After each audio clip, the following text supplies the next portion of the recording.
मैं doctor Anita Pandey, assistant professor, Saket girls PG college, Dahila, Mau, Pratapgarh. अभी हम इसके पहले वीडियो में पब्लिक एडमिनिस्ट्रेशन, लोक प्रशासन क्या है, निजी प्रशासन क्या है या नौ प्रशासन क्या है, इन सबको के बारे में हमने आपको बताया। आइए हम आज आपको पब्लिक एडमिनिस्ट्रेशन में ही ऑर्गेनाइजेशन या संगठन क्या है इसके बारे में बताते हैं।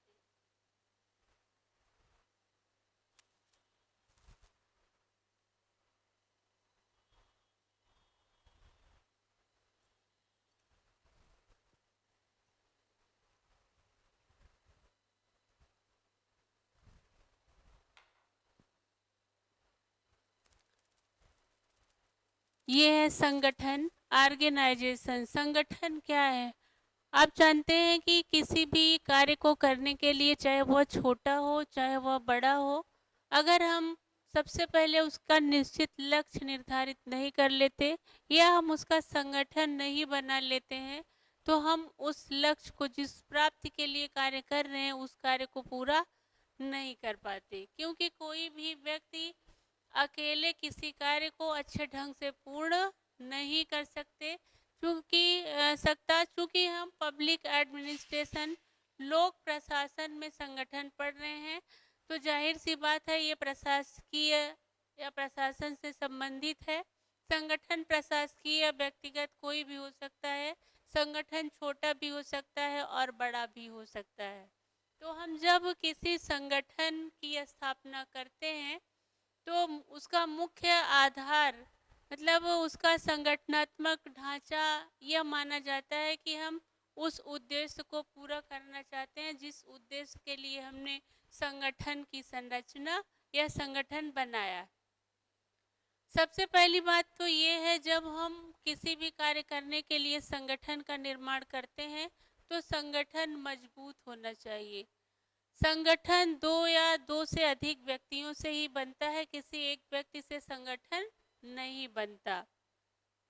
तो तथ्य यह निर्विवाद है कि किसी भी कार्य को सुचारू रूप से संपन्न करने के लिए संगठन नितांत आवश्यक है, क्योंकि उस कार्य की सफलता या असफलता, जिस कार्य के लिए हमने संगठन को बनाया है, संगठन कितना सुव्यवस्थित है और सुसंगठित है, वो उस पर ही निर्भर करता है। जब हम उसका एम या उसका उद्देश्य प्राप्त करते हैं, तो आधुनिक युग में मानव जाने अनजाने में अनेकानेक या छोटे बड़े संगठनों का निर्माण किया है, जिसके साथ हम संलग्न रहते हैं।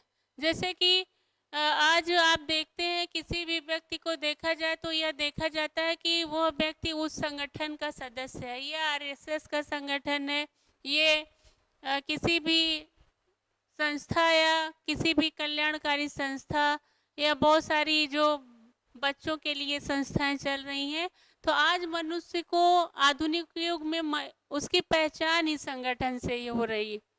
जो भी पहचान है कि वो व्यक्ति उस संगठन का सदस्य है, इस रूप में उसको हम पहचानते हैं। तो आज आधुनिक युग में संगठन का स्वरूप बदल गया है।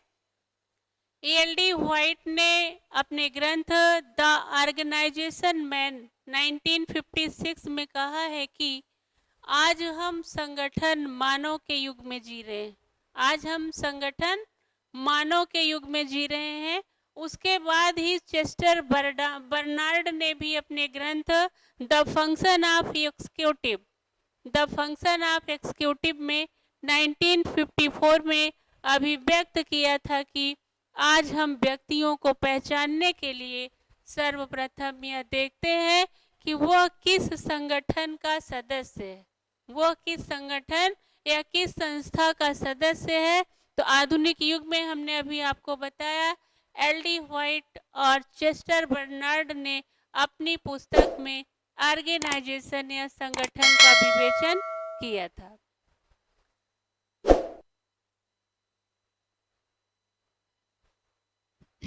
संगठन का क्या अर्थ है? संगठन का मूल अर्थ यही है कि हम किसी भी लक्ष्य या उद्देश्य की प्राप्ति के लिए दो से अधिक व्यक्तियों का जो निर्माण करते हैं उसे संगठन कहा जाता है।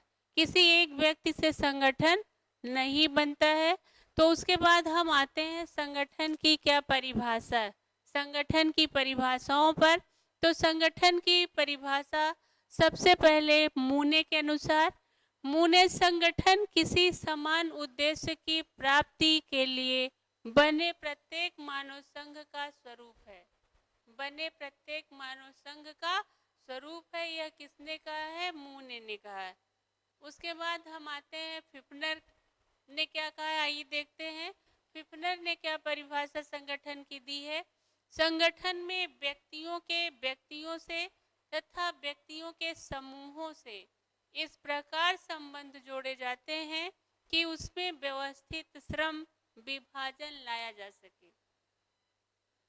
संगठन जैसे कि अभी हम ही या किसी संस्था को ले लीजिए, वो ये संगठन ही, जैसे प्राचार्य मैडम क्या है, प्रिंसिपल है, उन्होंने टीचर और कर्मचारी जो भी पूरे मेंबर्स हैं वो संगठित रूप से सही ढंग से कार्य करवाने का दायित्व किसका है? जो प्रशासक है या प्रिंसिपल। किसी भी महाविद्यालय का प्राचार्य जो होता है वो पूरे कॉलेज का मुखिया है। तो वो क्या करता है? संगठनात्मक तरीके से समन्वय कर करके किस तरह से अच्छे से उसको चलाया जाए, वह कर्तव्य प्रशासक का ही होता है। तो आगे आइए हम देखते हैं संगठन के बारे में लूथर गुलिक ने क्या कहा है। लूथर गुलिक ने संगठन सत्ता का औपचारिक ढांचा है जिसके द्वारा निश्चित उद्देश्य प्राप्त करने के लिए समस्त कार्यों को उपभागों में संगठित तथा समन्वित किया जा सके। ये था लूथर गुलिक के अनुसार। उसके बाद चूंकि परिभाषा के बाद हम आते हैं संगठन के आधार। संगठन के आधार में 20वीं सदी में इंग्लैंड की प्रशासकीय व्यवस्था को चुस्त दुरुस्त बनाने हेतु 1919 में हाल्डेन समिति बनाई गई, जिसके दो आधार माने गए, पहला व्यक्ति पर्सन तथा दूसरा प्रयोजन। लेकिन संगठन की स्थापना के लिए लूथर गुलिक ने 4P का वर्णन किया है। ये जो 4P है, पर्पज प्रयोजन या उद्देश्य, P प्रोसेस प्रक्रिया, 3 पर्सन व्यक्ति, 4 प्लेस स्थान। तो ये 4 प्रकार के आधार माने हैं। जैसे कि पहला है उद्देश्य। पहला है उद्देश्य। उद्देश्य में क्या है? हम जब संगठन किसी उद्देश्य की प्राप्ति के लिए करते हैं, उद्देश्य की प्राप्ति के लिए जब हम संगठन का निर्माण करते हैं तो शिक्षा, जैसे शिक्षा है, सुरक्षा व्यवस्था है, रक्षा है, रेल विभाग है, शिक्षा विभाग है, स्वास्थ्य विभाग है, योजना विभाग है। इसके आगे हम आपको दिखा रहे हैं,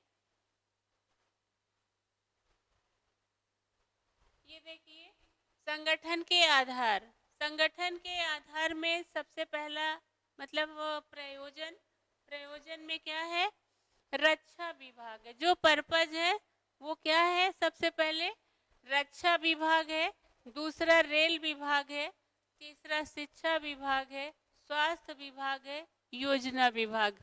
तो हम प्रयोजन मतलब किस प्रयोजन के लिए संगठन बना रहे हैं, किस उद्देश्य की प्राप्ति के लिए हम संगठन बना रहे हैं और वह व्यक्ति किस कार्य में निपुण है या योग्य है, उस आधार पर उस संगठन का हम निर्माण करते हैं। जैसे रक्षा विभाग है तो रक्षा विभाग में जो सैनिक है, जो सेना है, जो उसमें निपुण है, हम उसी को रख सकते हैं। रेल विभाग अगर जो ट्रेन नहीं चला सकता तो हम उसको रेल विभाग में कैसे रख सकते हैं। जैसे शिक्षा विभाग है, शिक्षा विभाग में जिसका ज्ञान है या नॉलेज है हम उसको रख सकते हैं। उसके बाद स्वास्थ्य विभाग है, डॉक्टर है, डॉक्टर ही स्वास्थ्य विभाग को जान सकता है। एक क्या उसको क्या दिक्कत है, उसकी जानकारी कौन कर सकता है? एक डॉक्टर ही कर सकता है। योजना विभाग है, तो पर्पज क्या है, उसका उद्देश्य क्या है? हम उस उद्देश्य की पूर्ति के लिए अलग अलग विभाग, अलग अलग संगठनों का निर्माण करते हैं। उसके बाद है प्रोसेस, प्रक्रिया। उसके बाद है प्रोसेस या प्रक्रिया। प्रक्रिया में कानून एवं न्याय। जब हम किसी संगठन का निर्माण करते हैं तो उसकी प्रक्रिया क्या होनी चाहिए, उसकी कानूनी रूप से उसकी प्रक्रिया क्या होनी चाहिए। जैसे कि प्रक्रिया में उसमें भी कितने पार्ट आ गए हैं। देखिए, कानून एवं न्याय। दूसरा है इस्पात एवं खान। इस्पात एवं खान में जैसे कि हम बाल श्रम या बाल मजदूरों को नहीं रख सकते, तो हर चीज के लिए योजनाबद्ध तरीके से, संगठित तरीके से ही हम कार्य करते हैं। नंबर 3 है विज्ञानियों तकनीकी। विज्ञानियों तकनीकी, क्योंकि सारे व्यक्ति पब्लिक एडमिनिस्ट्रेशन में हम आपको अभी प्रोसेस या प्रक्रिया, संगठन के आधार के बारे में बता रहे थे, जिसमें हम अभी पहुंचे थे विज्ञान और तकनीकी। तो अगर हमको विज्ञान और तकनीकी के बारे में या उसका आधार तैयार करना है, तो हम उसका आधार किस संगठन के आधार पर करेंगे? जो विज्ञान के क्षेत्र में उन्नत है या जो टेक्निकल तकनीकी क्षेत्र में जो पढ़ा लिखा है, उसी का संगठन हम उस क्षेत्र में बनाएंगे। तो संगठन के आधार में सबसे पहला प्रयोजन है, उसके बाद प्रक्रिया में विज्ञान एवं तकनीकी, फिर अंतरिक्ष विभाग। अंतरिक्ष कोई भी विभाग हो, हम उसमें ऐसे व्यक्ति को नहीं रख सकते जिसको उसके बारे में कोई जानकारी नहीं है। तो अंतरिक्ष विभाग है। अंतरिक्ष विभाग में सभी लोग नहीं जा सकते, जैसा कि आप सभी को पता है। निर्माण वैज्ञानिक अनुसंधान। अब जो अनपढ़ है, अनपढ़ लोग भी कार्य, ऐसा नहीं है कि बिल्डिंग अनपढ़ लोग ही बनाते हैं। हर व्यक्ति का अलग अलग कार्य होता है, वो किस तरह के कार्य कर सकता है, इस तरह से हम संगठन का आधार बनाते हैं या संगठन का निर्माण करते हैं। निर्माण वैज्ञानिक अनुसंधान, ये भी प्रक्रिया के तहत आता है। अगला है व्यक्ति, व्यक्ति या पर्सन। हम कुछ व्यक्ति विशेष के लिए भी संगठन का निर्माण करते हैं। जैसे आप देखिए, पेंशन एवं पेंशन भोगी कल्याण विभाग। बहुत से व्यक्तियों को जो गरीब हैं, असहाय हैं, विधवाएं हैं, वृद्ध हैं, उनके लिए भी लोक कल्याण या पेंशन विभाग का निर्माण किया गया है। तो पर्सन में या व्यक्ति में क्या आता है कि पेंशन या पेंशन भोगी कल्याण विभाग, ये विधवा, वित्त या जो गरीब हैं, उन सब के लिए कल्याण विभाग, पेंशन विभाग बनाया जाता है। अगला है आदिम जाति कल्याण विभाग। आप जानते हैं कि अल्पसंख्यक और बहुत सारे ऐसी जातियां हैं, उपजातियां हैं, जो अल्पसंख्यक हैं या गरीब हैं या ऐसी जनजातियां हैं जिनकी व्यवस्था भी सरकार संगठन के आधार पर करती है। अगला है पुनर्वास एवं अल्पसंख्यक विभाग। जैसे कि आदिम जाति कल्याण विभाग हमने आपको बताया, ये आदिवासियों के लिए या जो व्यक्ति हैं उनके लिए। तीसरा है पुनर्वास एवं अल्पसंख्यक विभाग। अल्पसंख्यक में कौन आता है? जो माइनॉरिटी है, जो माइनर, जैसे मुस्लिम है, सिख है, ईसाई है, ये सब क्या है? अल्पसंख्यक। इन सब लोगों के लिए भी या पुनर्वास, जो बाहरी आए हैं उनके लिए पुनर्वास की व्यवस्था या अल्पसंख्यक कल्याण विभाग की व्यवस्था भी की गई है। अगला है युवक कल्याण विभाग। युवक कल्याण विभाग, इसमें व्यक्ति के, जो व्यक्ति या पर्सन जो अपना कल्याण नहीं कर सकता या कुछ क्षेत्र ऐसे हैं जहाँ विकास नहीं हुआ है, तो वहाँ युवक कल्याण विभाग की स्थापना की गई है। अगला है महिला एवं बाल विकास।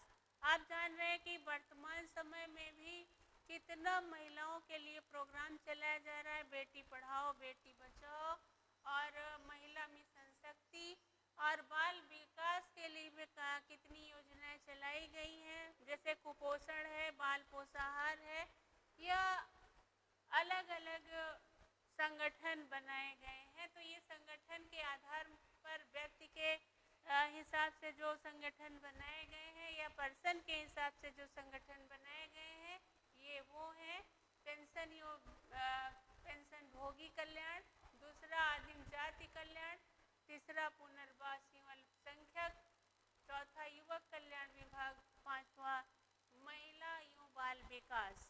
अगला है स्थान प्लेस। संगठन सिर्फ किसी घर का संगठन नहीं है।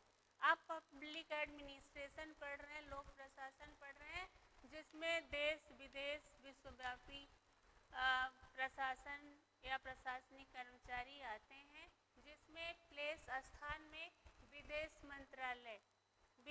मंत्रालय का भी एक संगठन होता है कि इस मंत्रालय को कौन देखेगा। उसके बाद है रेलवे के क्षेत्रीय संगठन। रेलवे के आप देख रहे हैं कि रेलवे बोर्ड का प्रबंधन या संगठन, दूसरा है रेलवे के क्षेत्रीय संगठन, नंबर 3 है विदेशी दूतावास। अब भारत में भी विदेशी दूतावास या अन्य राष्ट्रों में भी विदेशी दूतावास बनाया गया है, वो भी एक संगठित तरीके से बनाया जाता है। जो भी राष्ट्र के लिए कार्य किए जाते हैं, राष्ट्र के लिए संगठन किए जाते हैं, उनका सबसे पहले उनको तय किया जाता है कि वो बनाने के लायक है या नहीं। उसके आधार पर विदेशी दूतावास का भी निर्माण किया गया है। अगला है डाक तार विभाग के क्षेत्रीय संगठन। डाक और तार ऐसा संगठन है जो बहुत ही प्राचीन काल से अभी तक अच्छे से कार्य कर रहा है। अच्छे से डाक और तार ऐसा विभाग और ऐसा संगठन है, आप देख रहे हैं कि कोई भी संगठन देखेंगे तो सबसे अच्छा संगठन हमको जहाँ तक दिखता है वो डाक और तार विभाग का संगठन है, जो सुचारू रूप से कार्य कर रहा है। अगला है ग्राम पंचायत व क्षेत्र पंचायत समिति। ग्राम पंचायत व क्षेत्र पंचायत समिति संगठन का भी एक मुख्य संगठन का आधार है। आप अभी अपने उत्तर प्रदेश का देख लें, उत्तर प्रदेश में अभी पंचायतों का चुनाव हुआ है। क्षेत्र पंचायत समिति, ग्राम पंचायत, अभी आपने देखा कि ग्राम पंचायत क्षेत्र पंचायत का चुनाव अभी अपने उत्तर प्रदेश में हुआ है। तो ग्राम पंचायत भी एक संगठन के आधार पर ही बनाया गया है। जैसे कि 1957, 1953, 1952 सामुदायिक विकास केंद्र, 1953 बलवंत राय मेहता समिति की नियुक्ति, और 1957 में बलवंत राय मेहता समिति ने अपनी सिफारिश के आधार पर त्रिस्तरीय पंचायत समिति का गठन किया, संस्तुति की थी, और उसी के आधार पर आज हम देख रहे हैं कि पूरे भारत में शायद त्रिस्तरीय प्रकार की पंचायत समिति का गठन किया गया है। तो ये संगठन के आधार पर स्थान में पंचायत समिति या पंचायत क्षेत्र का संगठन भी एक बहुत बड़ा ही और बहुत महत्वपूर्ण संगठन है, जो लोगों के लिए, एक एक व्यक्ति के लिए हर घर तक पहुँचे, हर घर तक जो भी कल्याणकारी योजनाएं हैं वो पहुँचे। इसलिए क्षेत्रीय पंचायत या ग्राम पंचायत समिति की स्थापना की गई है। तो ये थे संगठन के आधार। संगठन के आधार के बाद हम आपको बताते हैं कि संगठन दो प्रकार के हैं, जैसे कि औपचारिक संगठन और अनौपचारिक संगठन। संगठन के आधार के बाद हम आपको बताते हैं कि संगठन के दो आधार हैं, औपचारिक संगठन और अनौपचारिक संगठन। कोई भी चीज़ जो औपचारिक होती है वो यथार्थ और वास्तविक होती है, वो सही रूप में, सही मायने में बनाई जाती है, और जो अनौपचारिक है वो फॉर्मल, मतलब उसको किसी उद्देश्य की प्राप्ति के लिए बनाया जाता है, और जब वो पूरा होता है तो उसे वो समाप्त हो जाता है। औपचारिक संगठन और अनौपचारिक संगठन। औपचारिक संगठन का आधार यो निर्धारित योजना, लिखित नियम विनिमय है जो संगठन की शास्त्रीय विचारधारा का समर्थन करती है। अर्थात औपचारिक संगठन वो है जो जानबूझकर स्थापित किया जाता है, जिस पर उचित अधिकारी की स्वीकृति भी होती है तथा यह संगठन कानून द्वारा अधिकृत होते हैं, कानून द्वारा मान्य होते हैं। क्योंकि हमने आपको बताया कि औपचारिक संगठन वो होते हैं जो सही रूप में, सही मायने में, सही ढंग से कार्य करते हैं। तो औपचारिक संगठन समूह प्रयत्न, सामूहिक प्रयत्न की एक योजनाबद्ध व्यवस्था है। इसमें प्रत्येक को अपना कर्तव्य पूरा करना होता है। जिसको औपचारिक संगठन में जिस व्यक्ति को जो कार्य दिया जाता है उसे वो उसको पूरा करना ही होता है। जैसा कि लिंडन उर्बिक ने कहा है, औपचारिक संगठन से तात्पर्य ऐसा औपचारिक ढांचा है जिसकी रचना स्पष्ट सिद्धांतों, नियमों और उपनियमों के आधार पर विशेषज्ञों द्वारा की जाती है। एल.डी. व्हाइट ने भी संगठन के औपचारिक आधार पर कहा है कि औपचारिक संगठन संबंधों का एक औपचारिक घोषित प्रतिकृति है जो शासन में कानून तथा उच्चतम प्रबंध द्वारा स्थापित की जाती है। तो औपचारिक संगठन वो है जिसमें निर्माण, पदसोपान और पदसोपानीय ढांचा, विवेक, सत्ता आदि शामिल होते हैं, उसे हम औपचारिक संगठन कहते हैं। दूसरा है अनौपचारिक संगठन। अनौपचारिक संगठन में क्या आता है? अनौपचारिक संगठन वे संगठन है जो नैतिक एवं परस्पर हितों के तालमेल के आधार पर बनाए जाते हैं। इस प्रकार के संगठनों में कोई औपचारिकता दिखाई नहीं देती और विस्तृत मतलब कि ये जो अनौपचारिक संगठन है ये मानवीय संबंधों पर आधारित होते हैं। जैसा कि चेस्टर बर्नार्ड ने कहा था, इस तरह के संगठन उस समय अनौपचारिक माने जाते हैं जब अंतः व्यक्तियों या व्यक्तिगत संबंधों का समूह अनजाने में संयुक्त उद्देश्य के लिए स्थापित हो जाता है। साइमन ने कहा है अनौपचारिक संगठन के बारे में कि अनौपचारिक संगठन का संबंध संगठन के उन अंतःवैयक्तिक संबंधों से है जो उसके आंतरिक संबंधों को प्रभावित करते हैं, लेकिन या तो वे योजना के अंग नहीं होते या वे योजना के अनुरूप नहीं होते। तो औपचारिक संगठन वो होते हैं जो प्रशासकीय, शासकीय या लक्ष्य निर्धारित करके योजनाबद्ध तरीके से संगठित किए जाते हैं और अनौपचारिक संगठन वो होते हैं जो एक उद्देश्य के लिए या छोटे लक्ष्य की प्राप्ति के लिए बनाए जाते हैं और उसके पूरा होने के पश्चात वो समाप्त भी हो जाते हैं। कभी कभी ऐसा होता है कि अनौपचारिक संगठनों की उत्पत्ति स्वयं भी हो जाती है आवश्यकता के अनुरूप। उसके बाद आते हैं हम औपचारिक और अनौपचारिक संगठन में क्या अंतर है।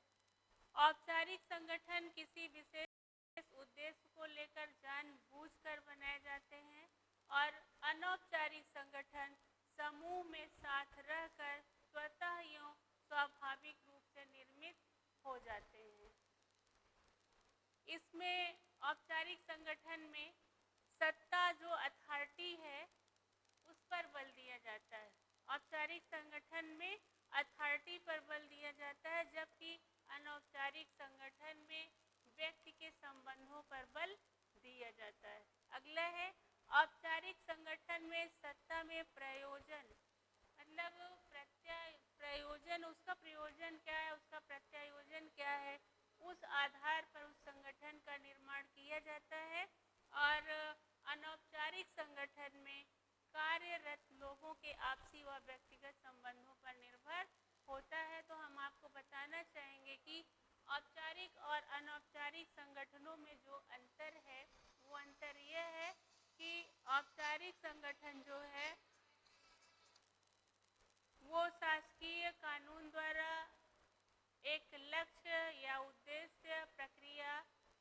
आधार पर बनाए जाते हैं, जिनका उद्देश्य होता है उस लक्ष्य को पूरा करना या प्रशासकीय कार्य को पूरा करना। और अनौपचारिक संगठन वे संगठन होते हैं जो स्वयं या तो उत्पन्न हो जाते हैं या ऐसे संगठन हैं जो अचानक से जिनकी उत्पत्ति हो जाती है या थोड़े समय के लिए बनाए जाते हैं और उनका उद्देश्य और कार्य जब समाप्त होता है तो वो स्वयं ही समाप्त हो जाते हैं। तो अगला है औपचारिक संगठनों में अधिकार का प्रत्यायोजन पद यो अनुभव के मतलब जो औपचारिक संगठन है उसमें पद और अनुभव पर बल दिया जाता है, लेकिन अनौपचारिक संगठन में ऐसा नहीं है। औपचारिक संगठनों के संचालन हेतु नियम विनिमय कानून आदि होते हैं, जबकि अनौपचारिक संगठन में ऐसा नहीं है। औपचारिक संगठन अस्थायी होते हैं, अनौपचारिक संगठन अस्थायी होते हैं। औपचारिक संगठनों का आकार प्रायः बड़ा होता है और अनौपचारिक संगठनों का आकार छोटा होता है। तो संगठन चाहे घर हो, चाहे लोक प्रशासन हो या कोई भी क्षेत्र हो, संगठन के बिना कोई भी क्षेत्र संभव नहीं है। चाहे छोटा सा घर हो या हम तो पब्लिक एडमिनिस्ट्रेशन पढ़ा रहे हैं, तो पब्लिक एडमिनिस्ट्रेशन में अगर कोई भी कार्य प्रशासन में बिना संगठन के किया जाता है तो वह पूर्ण रूप से कार्य नहीं कर सकता। अभी हम आगे आपको संगठन के सिद्धांत बताएंगे, जिसमें पद सोपान हायरार्की, आदेश की एकता, कोऑर्डिनेशन, सेंट्रलाइजेशन, डिसेंट्रलाइजेशन आदि हैं। इनके बारे में आगे के वीडियो में हम आपको अवगत कराएंगे। तो ये था ऑर्गेनाइजेशन या संगठन। अगर आपको हमारा वीडियो पसंद आया हो तो लाइक और सब्सक्राइब जरूर कीजिएगा और बेल आइकन बटन दबाना मत भूलिएगा।